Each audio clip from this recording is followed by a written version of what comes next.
میں نے اللہ سے کہا میں بہت پریشان ہوں۔ دل کی گہرائیوں سے آواز آئی، فانی دنیا کے پیچھے کیوں بھاگی تھی؟ میں نے اللہ کو بتایا میں غمگین ہوں۔ دل پھر بول اٹھا، کس نے کہا تھا خاک کے پتلے سے امید لگاؤ؟ میں نے پھر آنسو بھری آنکھوں سے اللہ کو کہا، مجھے واقعی بہت درد ہے۔ دل پھر چینک پڑا، جب مقصد حیات سے ہٹو گی تو درد ہی پاؤ گی۔ میں نے اللہ سے پھر کہا، یا اللہ یوں بار بار کا ٹوٹنا اب برداشت نہیں ہوتا۔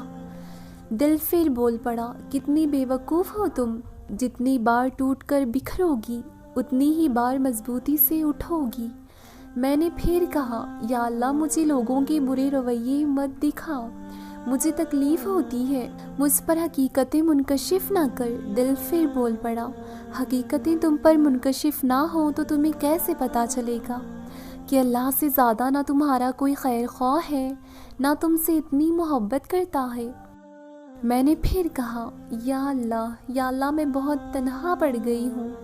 دل پھر بے ساختہ پھر بول پڑا، تم کب تنہا ہو، ہر چیز کا خالق تمہارے ساتھ ہے، تمہاری شیرک سے بھی زیادہ قریب۔ جب تم گہرے درد میں سوالی بن کر اللہ کے سامنے جاتے ہو، اپنی بیاباں خاموشی لے کر اللہ سے فریاد کرتے ہو، اس سے رحم کی بھیک مانگتے ہو، تم کہتے ہو کہ اب برداشت سے باہر ہو گیا ہے، تو اللہ تعالیٰ فرماتا ہے کہ میں کسی کی جان پر اس کی طاقت سے زیادہ بوجھ نہیں ڈالتا۔ اور تمہارا سوال ہوتا ہے کہ یا اللہ میں ہی کیوں، میری ہی دعا کیوں قبول نہیں ہو رہی؟ تو اللہ پاک فرماتا ہے کہ میں تم سے محبت کرتا ہوں، اور اللہ جن سے محبت کرتا ہے انہی کو آزمائش میں ڈالتا ہے۔ یہ بس آزمائش ہے جو اپنے محبوب بندوں کو دیتا ہے۔ اس مشکل وقت میں تمہارا صبر تمہیں اپنے رب سے ملا دے گا۔ جب صلے کا وقت آتا ہے تو وہ اپنی رحمت کے سارے دروازے کھول دیتا ہے۔ جب کن فرمایا جاتا ہے، آسمانوں کے فیصلے تمہاری رضا کے مطابق ہونے لگتے ہیں، پھر وہ بھی حاصل ہو جاتا ہے جو کبھی لا حاصل رہا ہو۔ پھر وہ ایسے نواز دیتا ہے، ہر ناممکن کو ممکن کے روپ میں ڈھال دیتا ہے۔ یہی اس کی عطا کا انداز ہے کہ وہ پہلے تمہیں مانگنا سکھاتا ہے، پھر وہاں سے عطا کرتا ہے جہاں سے ملنا تمہیں ناممکن لگتا ہے۔ وہ تمہیں تم سے گزار کر خود تک لاتا ہے، وہ تمہیں پہلے تمہاری پہچان کرواتا ہے، پھر اپنا پتہ دیتا ہے۔ تم اپنی مرضی سے اس کی جانب نہیں جاتے، بلکہ جب اسے تم پر بے حد پیار آتا ہے تب وہ ایسے حالات پیدا کر دیتا ہے تاکہ تم اس سے رجوع کرو۔ وہ تمہاری رضا کے راستے اسی لیے بند کر دیتا ہے، وہ تمہاری رضا کے راستے اسی لیے بند کرتا ہے، وہ تمہاری دعائیں اسی لیے اپنے پاس سنبھال کر رکھتا ہے تاکہ ان کی التجا لے کر اس کے روبرو بار بار جاؤ۔ اس پر پورا اترنے کی ہمت بھی دیتا ہے۔ وہ اگر آزمائش دیتا ہے تو تمہیں اس پر پورا اترنے کی ہمت بھی دیتا ہے۔ وہ کبھی بھی تمہیں نا امید نہیں ہونے دیتا۔ دنیا میں ایسا کچھ بھی نہیں جس پر تمہارے رب کا اختیار نہ ہو۔ وہ کچھ چیزیں اسی لیے بھی دور کر دیتا ہے تاکہ تم اس کے پاس رہ سکو۔ اللہ نے تمہارے لیے بہت کچھ سنبھال رکھا ہے، اور تمہیں وہ سب حاصل کرنے کے لیے اللہ پر بھروسہ کرنا ہوگا۔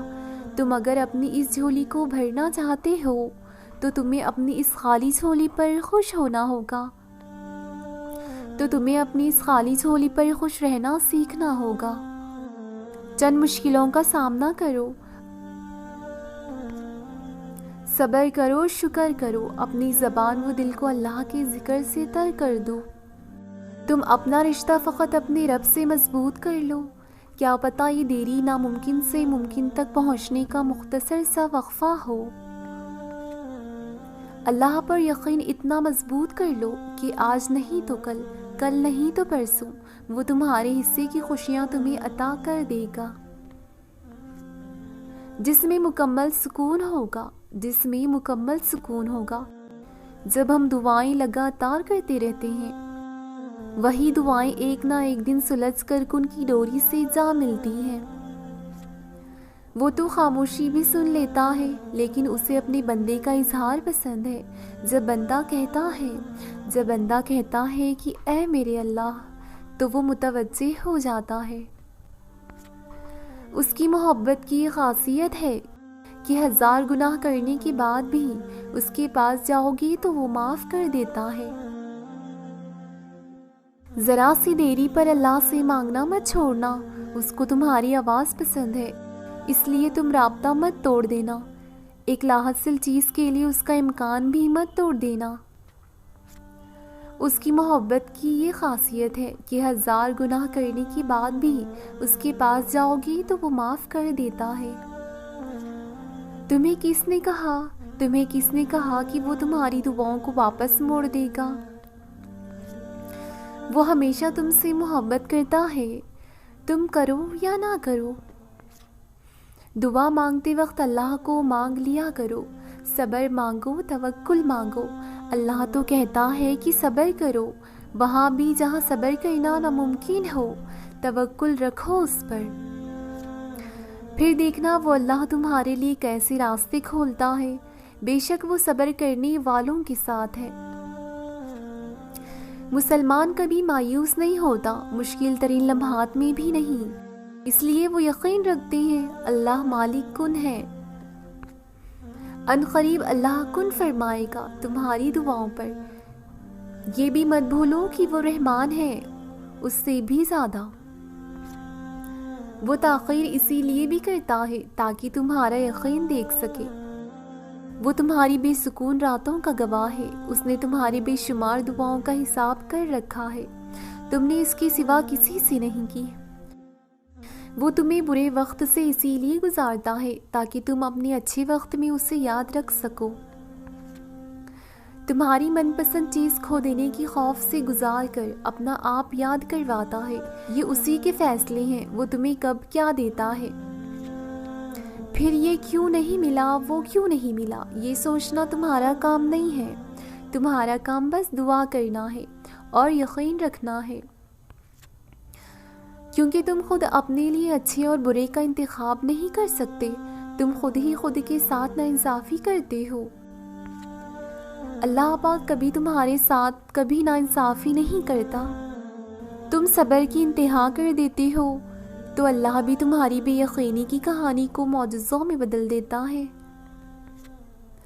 دل پر لگی چوٹیں اور زخم لے کر جب ہم اللہ کے پاس جاتے ہیں، صرف وہی اس پر مرہم لگاتا ہے، وہی ہمیں سنبھال لیتا ہے۔